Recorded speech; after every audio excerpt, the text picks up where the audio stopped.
It's funny how one impulsive moment can change everything. You think you have control over your life, over your decisions, but one step outside of your usual self can bring everything crumbling down. I never thought it would come to this. I never thought that one kiss, one single decision, would lead to the end of everything I thought I knew. My name is Emily, and I've been married to Ryan for 5 years. We met through mutual friends, and everything about our relationship felt like destiny, like we were supposed to be together. Ryan was everything I wanted at the time: caring, patient, understanding. We had a steady routine, a comfortable life. We built a home, a future. But there was something I didn't realize until it was too late. Comfort doesn't always equate to happiness. I never thought I'd be the type of person to step outside of my marriage. The thought of it never even crossed my mind until that night, the night everything changed. It wasn't planned, not in the way you think. It wasn't about revenge or anything like that. It started out as curiosity, something I never thought would spiral into something that would ruin my life. It was a Friday night, and Ryan was away on a business trip. His brother, Matt, had come over to hang out with me, like he often did when Ryan was away. We'd always gotten along. In fact, I thought of Matt as a friend, a nice, funny guy, but not someone I was physically attracted to. He was just comfortable. We laughed, watched movies, and drank a little. At some point in the night, things started to feel different. We'd had a few too many drinks, and the conversation turned from casual to more personal. Matt started talking about his love life, about relationships, and how he didn't really believe in long-term commitment. It wasn't anything new. We'd had conversations like this before. But this time, something felt off. It was like we were looking at each other in a way we never had before. It was a moment of weakness, or maybe just bad judgment. I didn't know what I was thinking at the time. One minute, Matt was sitting across from me talking about his latest heartbreak, and the next minute, he was leaning in. And before I could stop myself, I kissed him. It wasn't passionate or planned. Just a kiss, a fleeting moment, a silly experiment to see if it felt wrong. As soon as it happened, I knew it was a mistake. But I couldn't take it back. The shock of what we'd done hung in the air between us, thick and uncomfortable. Neither of us knew what to say. I was embarrassed, ashamed, but there was also this odd sense of relief, like I had finally answered a question that had been lurking in the back of my mind. And then the worst possible thing happened. The door opened. Ryan was standing in the doorway.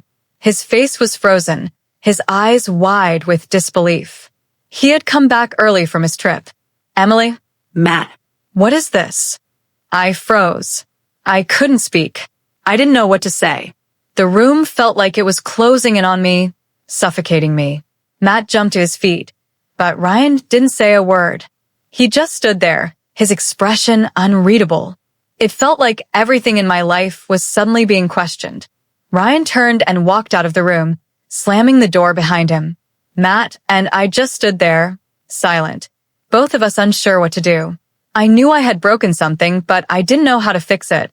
I wanted to run after Ryan, explain myself, tell him it was a mistake, but I couldn't. I stayed in the living room for what felt like hours, replaying the events over and over in my head. The kiss, Ryan's face, the silence, everything that had led up to that moment, everything that I had taken for granted. Ryan didn't come back that night. I spent the rest of the evening trying to get Matt to leave, but he was just as stunned as I was. I don't think either of us knew what to say. Eventually, he left, and I was left alone with my thoughts, with the aftermath of what I had done. The next day, I woke up to find a text from Ryan. It was simple, short, and to the point. I need space. That was it. No explanation, no anger, just a message that left me wondering if he was ever going to come back. I spent the next few days trying to reach him. I called, texted, and even went to his office, but he wasn't answering. I sent him message after message, apologizing, telling him it was a mistake, that I was confused, that I never meant for any of this to happen. But nothing worked. Then, about a week later, Ryan came home. He walked through the door with a suitcase in hand, his face unreadable. He didn't say anything at first, just dropped the suitcase by the door and went to the kitchen. I followed him, desperate to explain, desperate to fix things. You kissed him.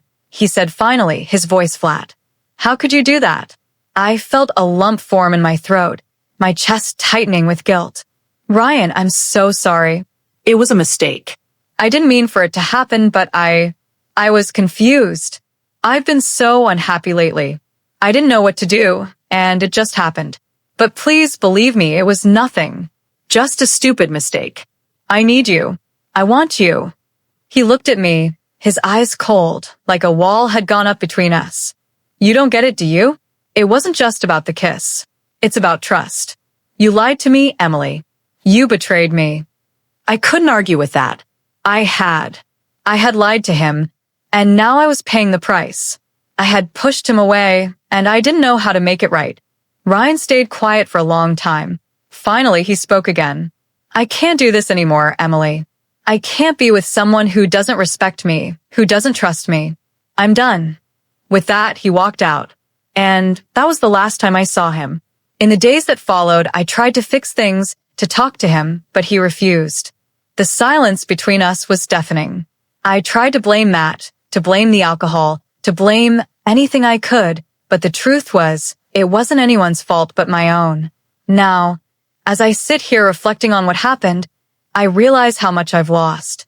I lost Ryan, I lost my marriage, and I lost myself in the process. I don't know what will happen next, but I do know one thing. Nothing will ever be the same again. I've learned the hardest lesson of my life. Actions have consequences, and sometimes the damage is irreparable.